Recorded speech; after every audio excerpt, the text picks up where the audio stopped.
Yo, what up? How's it going? And welcome back for another video. Today's video, we are doing Griffin versus SKT Summer Finals. This is the LCK Summer Split, and thank you whoever just followed. I'll get you in a second. This is game number 3. We're doing this one.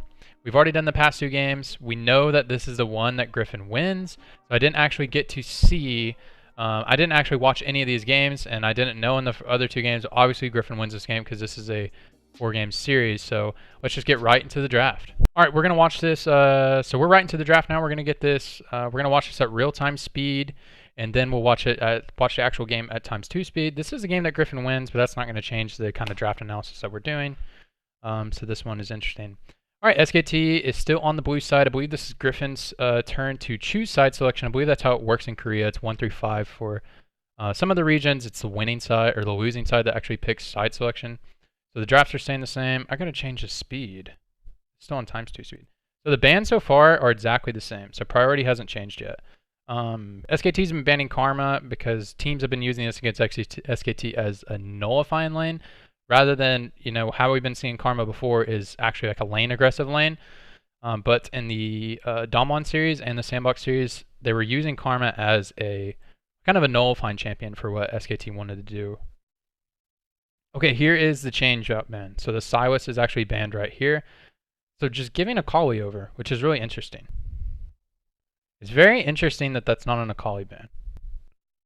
Because in the other games, they've been happy to take the other side of the matchup. So that's really interesting. Okay, well, they just get Akali. Let's see what we answer with right here. Could just prioritize the bottom lane, so might just go Ezreal Tahm Kench to get a 1-3-1 setup. I think 1-3-1 is so powerful. Okay, they're going to take away the Uis. So they're taking away the Uis right here is because SKT has been prioritizing that. So this is a takeaway pick right here. Tarzan did have it in last game, and it didn't really do much. But that was mainly because of the composition that SKT had, so it was difficult for that to happen. All right, let's see what else gets set up right here.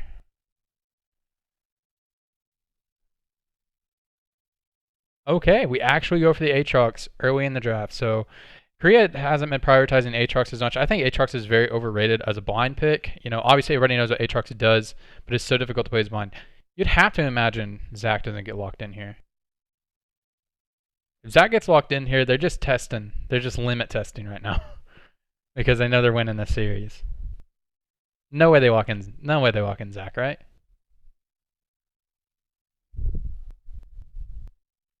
Yeah, that sounds about right. You have double melee. You walk in the Sejuani. Okay. Jace is still open, so it can get the punishing top side. When you draft Aatrox, you draft him as a weak side champion.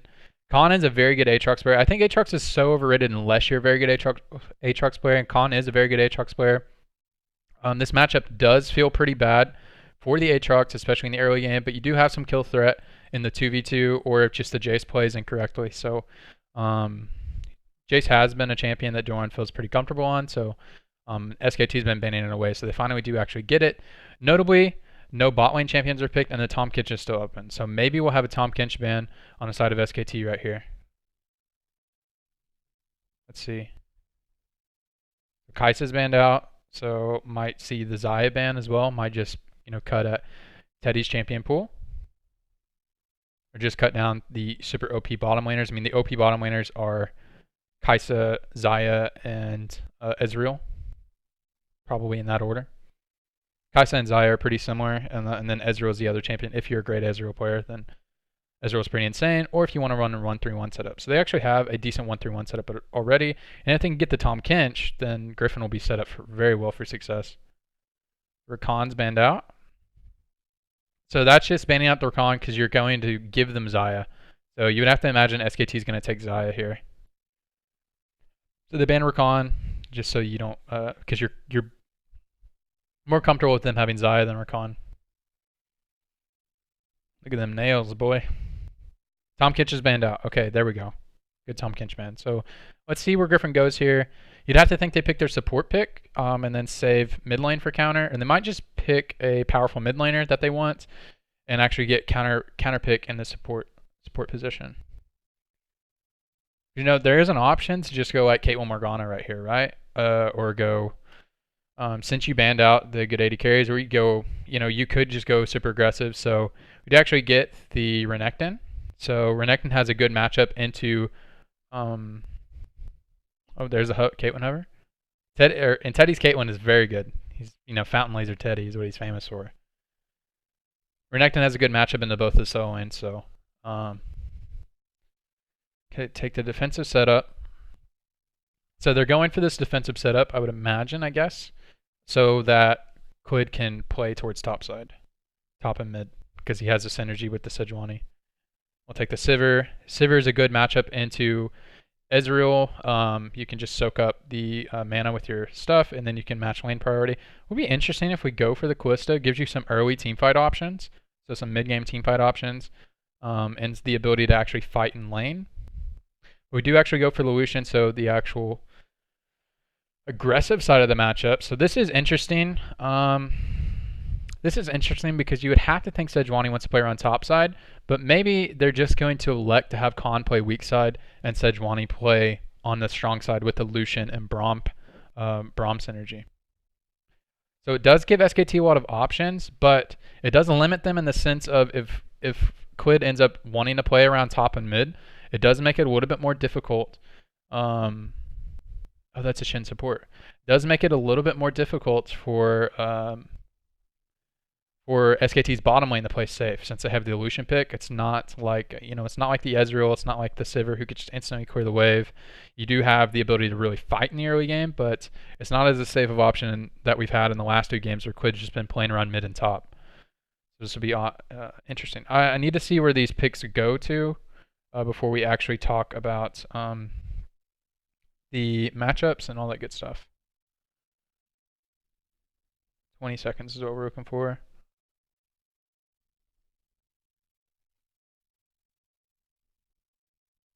Okay. All right, is this where the matchups are going? Okay. This is what I imagine the matchups are going. So Renekton was a great pick right there. He has a good matchup into both of these. Okay, so let's look at the matchups. So we do have Khan on the Aatrox, and we have the Sejuani, who has tons of synergies with everybody on the map right here. So has tons of synergies with everybody except for Lucian, obviously. So you have the double passive with Braum and Sejuani, the double stun passive, and then you have the double melee solo lane. So expect Quid to want to play around these solo lanes. But since we have the Lucian locked in, and so for the aggressive bottom lane, since the AD carry pool was kind of chipped out a little bit, since we have the aggressive bottom lane, you might see Quid play around bottom side instead and just have Khan play weak side. So Quid does have a lot of options. The only drawback to this composition and the Lucian being picked right here, the big drawback to this is that if Quid does want to play top side, it's not quite as safe as something like a Sivir where you can just instant wave clear, something like a Caitlyn where you can just stay out of range, or you just play aggressive whenever your person's around. And the other thing that's bad about Lucian for SKT's team composition right here is that in the mid game, if Griffin actually do go full 1-3-1 in the mid game, which they totally should, because they have Shin who kind of activates kind of like a Tahm Kench, the same type of philosophy where he can be everywhere at once, right? Except for you just can't take the Ezreal with you. Lucian's not the best at just matching Ezreal in the mid lane. Ezreal is so much more safer in the mid lane, and Griffin's support can move around to the side lanes, and they have great side lane setup. They have Jace and Renekton who have winning matchups, so it can get a little bit scary in the mid game. SKT has great mid game team fighting, but if you get behind in the early game, or if you're just on an even game state, then Griffin can just move into their great 1-3-1 options, with the Elise shadowing the side lane that she wants to shadow, and Shin going where he pleases, right? So if you get behind as SKT's composition, it is very difficult to actually play the game. If Griffin's solo lanes are ahead, you just stick the Ezreal mid, and you kind of just do what SKT's been doing the past 2 games. So it does get pretty difficult if you're behind or even at a neutral game state. SKT has a lot of great teamfight options and can match somewhat in the 1-3-1, but they never actually get ahead of their side laner. So except for maybe the Aatrox gets to a point where he can duel one of these guys. But it is very difficult to actually win out in the side lane as SKT's composition, and the Shin can be everywhere at once. So really SKT wants to get to the mid game in a neutral spot and get a good fight around a neutral objective, but you're handing over the keys to Griffin, so I mean, I know Griffin wins this game, but this isn't a results-based analysis. Griffin has. I would favor Griffin's comp in this because it seems like with these high level teams. I mean, I'm a big proponent. If it's a high level team, then you want to give them the keys in the early game. There's so much gold and so much pressure in the early game. The team with the keys in the early game, and if you're an actually high-level team, if you get ahead in the early game, you can usually close it out. I usually favor that team most of the time, unless the other team has a lot of comeback mechanics specifically designed for your comp. SKT's comp does not have a lot of comeback mechanics specifically designed to come back against this composition. They mainly just have a team fight win condition and can match up in the side lanes, but don't utilize the 1-3-1 setup nearly as well as Griffin's comp do. So I definitely do favor Griffin's comp in this game, and let's just get right into the match. Whew, I'm going to actually move my camera down this time. I'm not going to forget.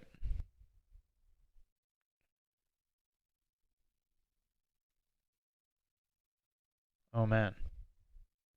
That follow alert scared the shit out of me, guys. I'm not used to hearing that. Okay.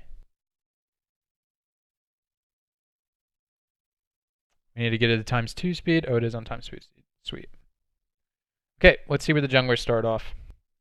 So Tarzan definitely wants to get his solos ahead. Bot lane is not where you want to play. So the trade-off is that Shin and Ezreal are not very good in lane, especially this is one of the best lane setups. Maybe, oh, effort flash. I didn't see how that happened. Maybe one of the best lane setups. Maybe just Caitlyn Morgana is better as an aggressive lane setup. But effort did lose his flash. So did Lahen's. But I would argue that efforts is more valuable. Interesting that they went for that they traded flashes, because I would argue that efforts is more valuable at this stage in the game. Okay. So the idea is you. Okay, he got his flash. Okay. Sorry, I didn't see that correctly. I thought Quid just missed his Q flash. I was like, what the hell? Okay, so this matchup is definitely Renekton favored, but if you play it kind of interestingly, you can do some. There's some interesting interactions. You can buffer the Renekton stun with the Akali E. So you can buffer the Renekton stun and then drop your shadow at the same time as you do it. And sometimes you can get out of vision to where the Renekton can't do the follow-up auto attacks with after he hits his stun if he does like the rage bar built up. But yeah, if you don't time that perfectly, then Renekton gets a really good trade. So in the early game, there are some winning type things Akali can do in the matchup, but it does get very difficult.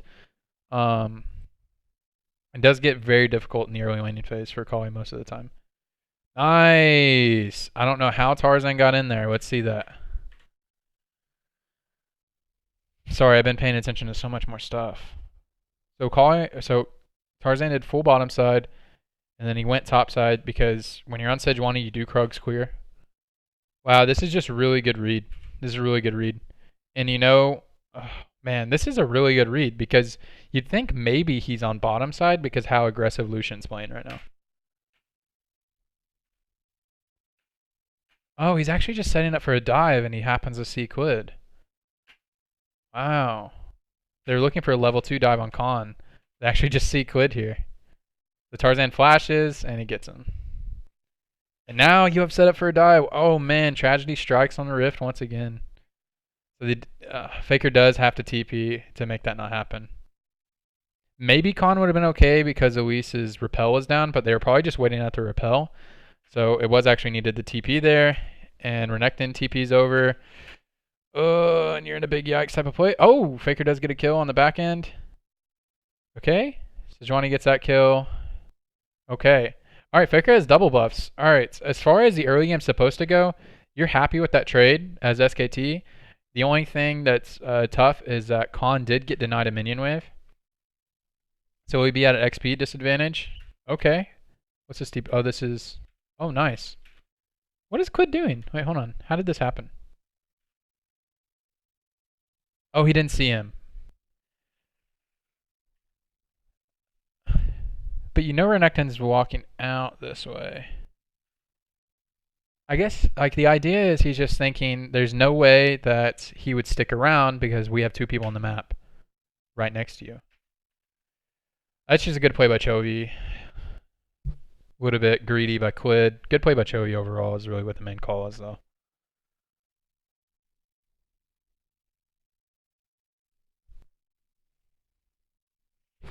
We just get a reset bottom side right? Okay. That was funny. Tarzan was just looking for a level 2 dive, and he just happened to see Quid there. But it was also, I mean, that's usually the query you do with Sejuani. Sejuani did skip out on the Raptor. Normally you do Raptors. And the idea for me, I would think, is Quid is just going topside because you expect the Elise to dive. So interesting that he didn't actually check that bush up there. Actually, now that we think about it a little bit more. I mean, hindsight 2020, but even without hindsight, you kind of think, you know, with their setup they have right now, Elise wants to dive top. And it seems like Quid did that clear specifically so he could be top. So you'd think maybe he would check that bush before he starts doing his gromp. Who ends up getting this kill? Just Chovy gets a solo kill. Okay. Alright, so, I mean, not a bad spot for SKT to be in, all considering. It is hard for Lucian and Braum to actually kill in this lane because Shin and Ezreal can just play so passive. Shin and Ezreal should never, ever, ever have any kill threat in this lane. Wave's building up kind of strong, so he's just going to back in that bush to block off the dive. Just in case there was a dive, they don't really have vision of where Tarzan is.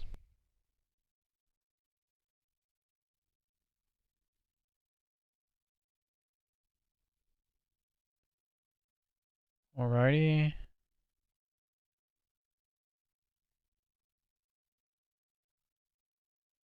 Okay, not a whole lot of things happening right now. It's really up to Tarzan where he wants to be. See, now we're in the position where Tarzan has the lanes that he can play around really easily. Wow, man. That was really sneaky. How did we get in there? How'd that happen? Wow, Tarzan's doing some great pathing right now. So he moves into here because Scuttle Crab's going to spawn soon.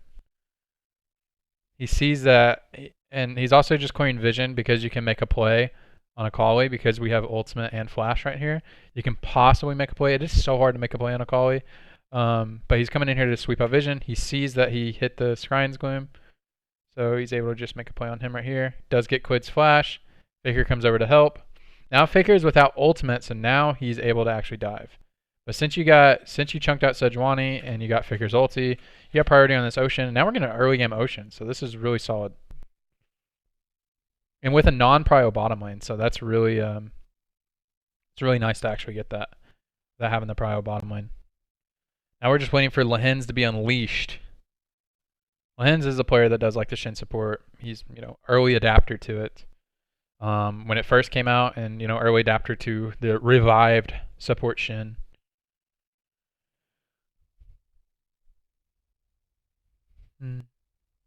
Alright, Tarzan's all over the map.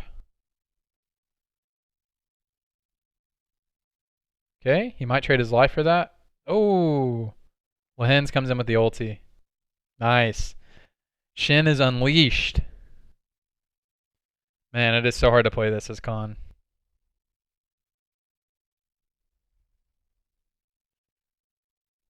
Seems like maybe SKT was just trying out different drafts this game. Early picking the Aatrox. While Jace is still up. And Renekton's still up. Griffin's doing a good job of taking away the Elise pick, though. It does seem like a little bit SKT's kind of limit testing this game and trying out different comps. League of Lehens, let's go, dude. Okay, now Griffin's in a great spot. They have the prio topside, so they don't actually need to do a lane swap to get that Rift Herald. They can probably just try to make a Rift Herald player pretty soon. They have prio in the solo lanes, so Faker's looking for a rotation play, but he's not able to do it. Let's see where Griffin's bottom lane goes. Okay. The thing is Griffin might just wait to make sure Shin has his ult up, or if they can get a kill on top lane, then they'll just force down top terror, top tower, and then grab Drift Herald and then go mid with it. But SKT are early on the play. They're trying, so they went up there to make sure that they weren't already doing the Rift Herald and would be able to match in numbers. But now that Braum is showing bottom side, they get a free play up top. They're going to look for the dive. They get the dive. Faker TP's up. And Lahens comes in. So now what's going to happen is, who is TPing there? Chovy's TPing bottom. They still have a numbers advantage top side, so they're going to get this tower for free. Seems hard to get Rift Herald. It does seem hard to get Rift Herald since Chovy TP'd bottom. So Chovy TP'd bottom to make sure that Ezreal wouldn't get dove. Interesting decision, honestly. If Chovy stayed top, they could get Rift Herald, but he was scared of just trading sides in the map. So I think that might be that's probably fine. That was more of just like not wanting to give something to SKT. But when they do that, they lose their prio on Rift Herald. But it's delayed enough to where this is a low value Rift Herald.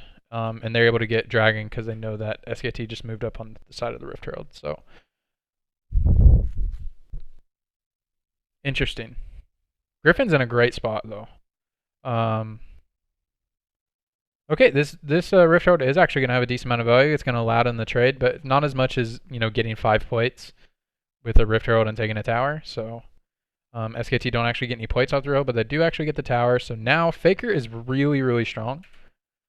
So he's actually very strong. So soon you would imagine Griffin's just going to get their 1-3-1 setup. You'd have to imagine this Ezreal is going to go mid soon, but he's just staying down bottom to protect this tower. See what SKT wants to do. Once Griffin gets in this 1-3-1 setup, they are ahead in their solo lanes. And Jace is about to be unleashed. Jace and Shin.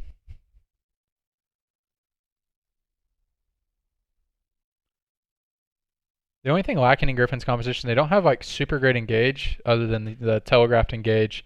Other than if your Shin and Renekton have flash. But they're really just mainly looking to not play around team fights, right? They're looking to spread the map out. If they can spread the map out, Griffin is in such a good spot. Whereas SKT's comp really utilizes just actually team fighting. But if Griffin could spread out the map, they're in such a good spot. I wonder why the Ezreal is still bottom.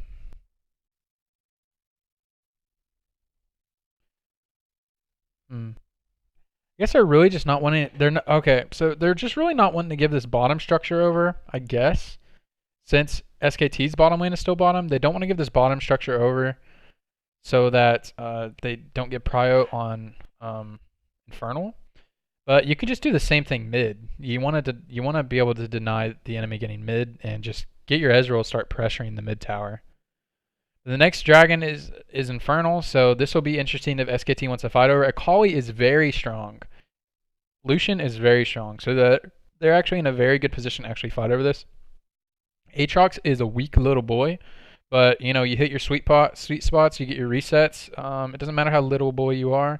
Team fights are good. He actually does have his cleaver finish now, so now you might be in a decent spot. That's a really important chunk on the Faker. Chovy does get his ult down. Okay. Alright. Fight's looking good for Griffin. Oh no! Tragedy strikes on the Rift, and Khan face checks into there. It does look like Khan wanted that though. But now they're just going to disengage, get Infernal, and they already have prio on mid. Wow, big win for Griffin. They're in such a good spot, and now they can just keep spreading the map out. Keep spreading the map out. Deny vision where they want to deny vision. And it's so hard to actually collapse as SKT. The only look SKT has right now is to fight around a neutral objective. But they just went for one, and Faker got chunked out super early, and then Khan suicided. Yeah, it's so hard to get a kill. Renekton didn't go the Sojin build, so it's not the full 1v1. So Faker got chunked. That's the important thing right there. And then Chovy chunked Clid. And now, like, it was really hard to fight. That was so weird. I don't know why Khan did that. I mean, it didn't mean anything in terms of you just gave them 300 gold is all that happened. Interesting. Okay. All right, Griffin just got to spread the map out. Then look for control around the next neutral. A good spot. Elisa's just going to shadow the side laners that she wants to shadow. Ezreal's just going to keep shoving mid. Shin is unleashed.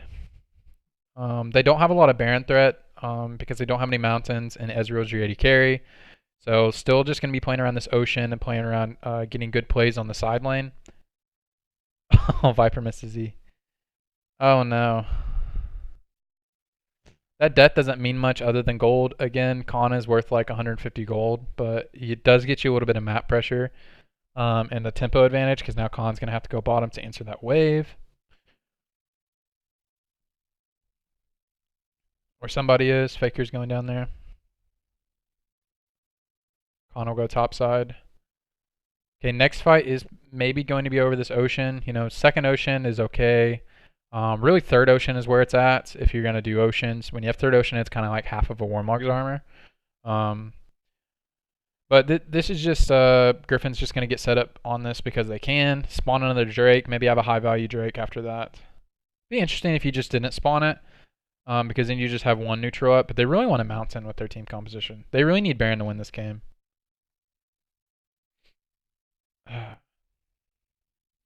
I mean, they have great siege, actually. They don't actually need Baron to win this game. I mean, that's how most games end, right? You get Baron, you win. They do actually have great siege and great ability to actually just start the Baron and then be able to peel away from it. Okay. Nice. Griffin gets a Baron. They are going to lose a lot. Let's see. Ezreal does get out. That's very important. Oh, and Chovy got out.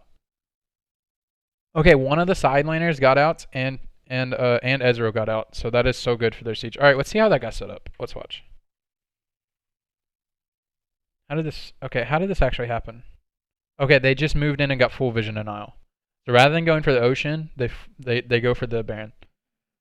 I said their Baron threat's kind of low, but if you have full vision and Isle and you know where they are, then you do have some significant Baron threat. So rather than going for the ocean and stalling it out for the next objective, they just go right for it when they know they're very strong. Okay, that makes sense. All right, Chovy does get out.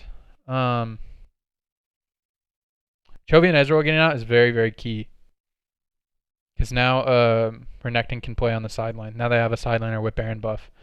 So we'll most likely look for them to play one in a side lane and Jace helping with the siege mid. Or you can do 1-3-1 if you wanted to. But Jace is so good at sieging. Jace and Ezreal, insane. Imagine you have Jace, Ezreal, Karma, full siege. They're just going to grab this ocean while everybody's respawning. And then look for them to play at least 2 lanes.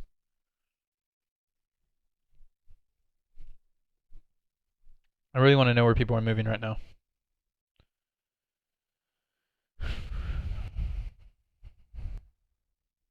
I should have got a glass of water.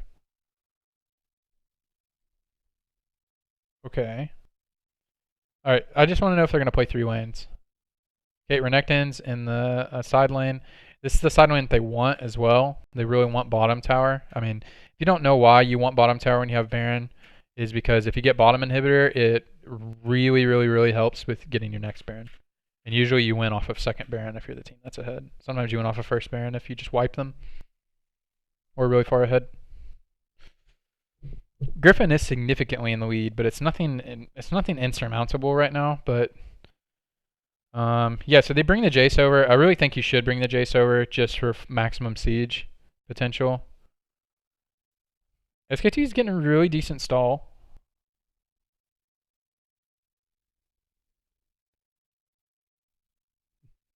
Does look like they're going to lose the minimum here unless they actually do.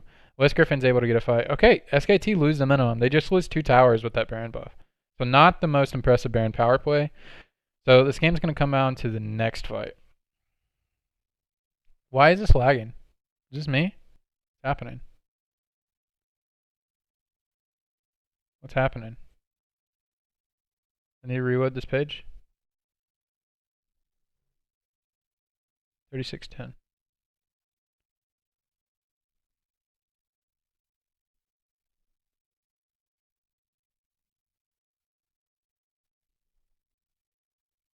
Okay. Cool. It's only 10 seconds behind. Because we're at ×2 speed. Okay, we only lost a couple seconds.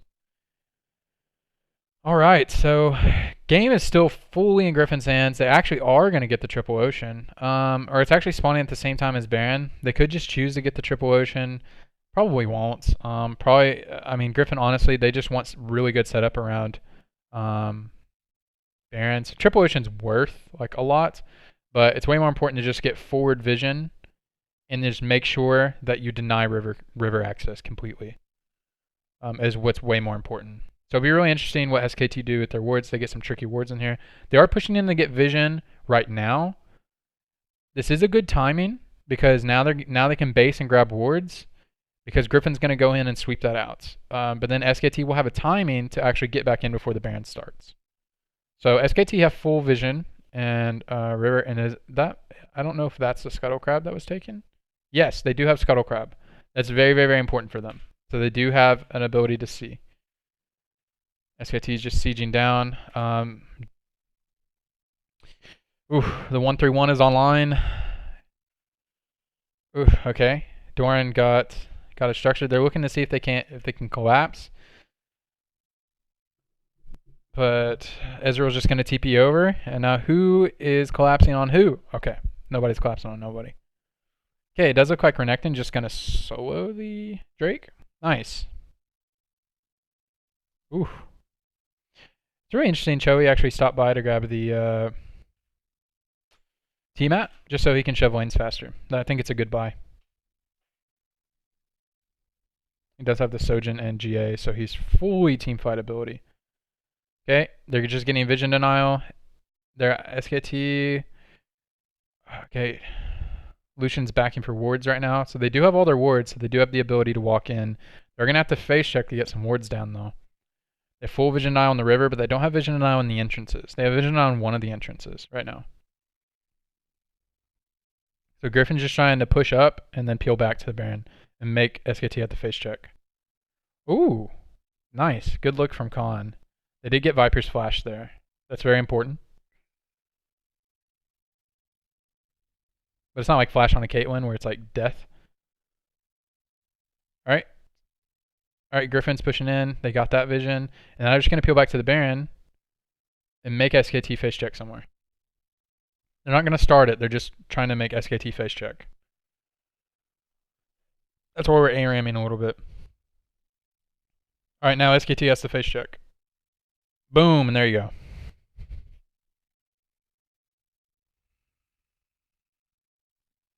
Ay, ay, ay. Bagaroo.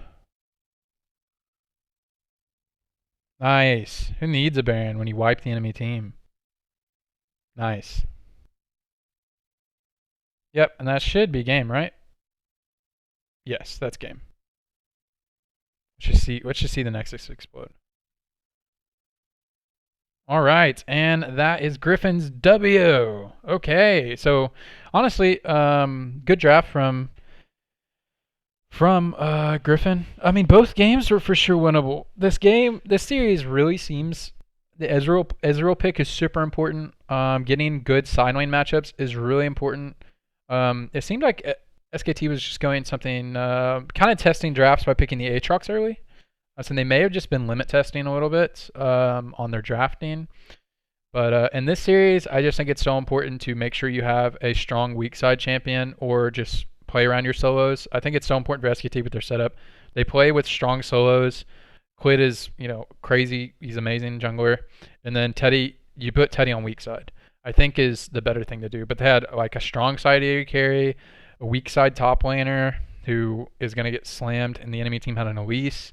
So I don't think very good options for SKT. I think they're mainly just kind of testing drafts and seeing if they could win with this draft versus Griffin, who they know is going to try to punish them with theirs.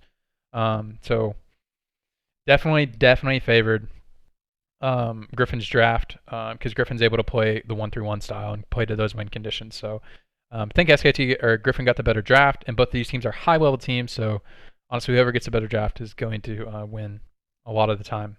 But SKT did have options to get back into the game.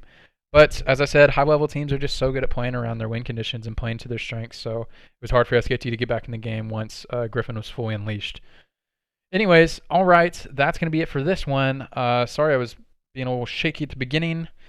That follow alert stressed me out, man. I wasn't expecting that. It scared me. Anyways, hey, thanks so much for watching, and I'll see you guys on game number 4. Don't go anywhere. Bye. Bye.